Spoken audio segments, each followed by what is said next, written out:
వందే మాత్రం. నేను మీ journalist Navatha. Welcome to our political.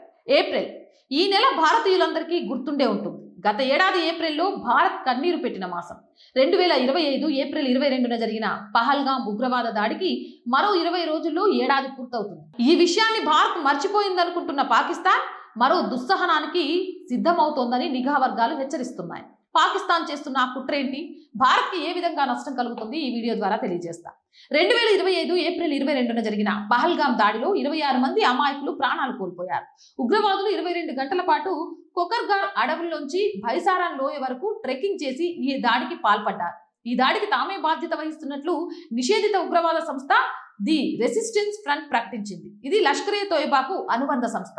April 2026లో మరో పహల్గాం తరహా దాడికి పాకిస్తాన్ పన్నాగం పన్నుతోందని నిఘా వర్గాలు హెచ్చరిస్తున్నాయి. పెరుగుతున్న చమురు ధరలు, IMF ఒత్తిడి, ధరల పెంపుతో ప్రజల్లో ఆగ్రహం పెరుగుతుంది. ఈ ఆగ్రహాన్ని మళ్లించేందుకు భారత్ పై దాడికి కుట్ర చేస్తున్నట్లు సమాచారం.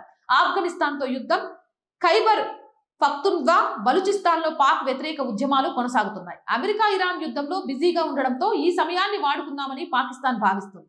తాజాగా పాకిస్తాన్లో జరిగిన ఒక VVIP పెళ్లిలో నిషేధిత ఉగ్రవాద సంస్థ లష్కర్ ఏ తోయిబాకు పాక్ ప్రభుత్వం ఇస్తున్న మద్దతు బయటపడింది. షెహబాజ్ షరీఫ్ సలహాదారు రానా సన్నావుల్లా ఈ పెళ్లికి హాజరయ్యారు. లష్కర్ ఏ తోయిబా చీఫ్ హఫీజ్ సయీద్ కుమారుడు తలాహార్ సయీద్ కూడా హాజరయ్యాడు. రానా సన్నావుల్లా ఆయనను ఆత్మీయంగా ఆలింగనం చేసుకున్నారు. ఎంపీలు, మంత్రులు తలహార్ సయ్యద్ తో ఫోటోలు దిగడానికి పోటీ పడ్డారు.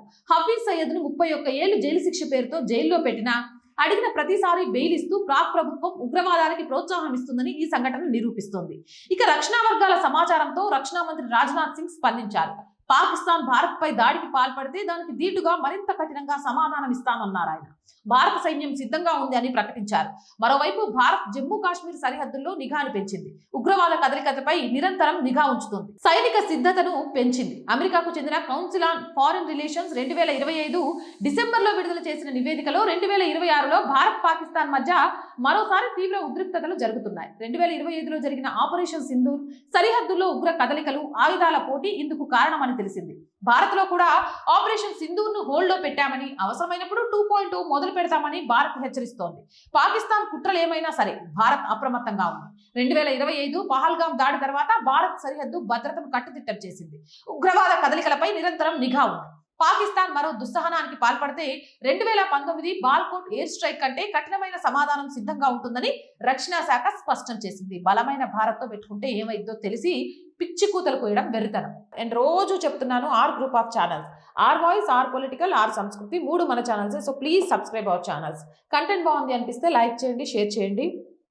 ఆర్థికంగా ఈ మంత్ శాలరీస్ విషయంలో కానివ్వండి, రెంట్ పేమెంట్ కానివ్వండి, కరెంటు బిల్లు కానివ్వండి, చాలా ఇబ్బందిగా ఉంది. మీరే మమ్మల్ని ఆదుకోవాలి. ఆర్థికంగా సపోర్ట్ చేస్తారు అని ఆశిస్తున్నాం. సపోర్ట్ చేయాలి అని అంటే సబ్స్క్రిప్షన్ పక్కనే జాయిన్ అనే బటన్ ఉంది. 1 to 5 లెవెల్స్ ఉన్నాయి. ఏదో ఒక లెవెల్లో సపోర్ట్ చేయండి. లేదా స్క్రీన్ మీద గూగుల్ పే, ఫోన్ పేతో పాటు అకౌంట్ డీటెయిల్స్ ఉన్నాయి. మీకు తోచిన సహాయాన్ని అందించండి. వ్యాపార ప్రకటనల కోసం 8328500576 నెంబర్ని సంప్రదించండి. జై హింద్, జై భారత్.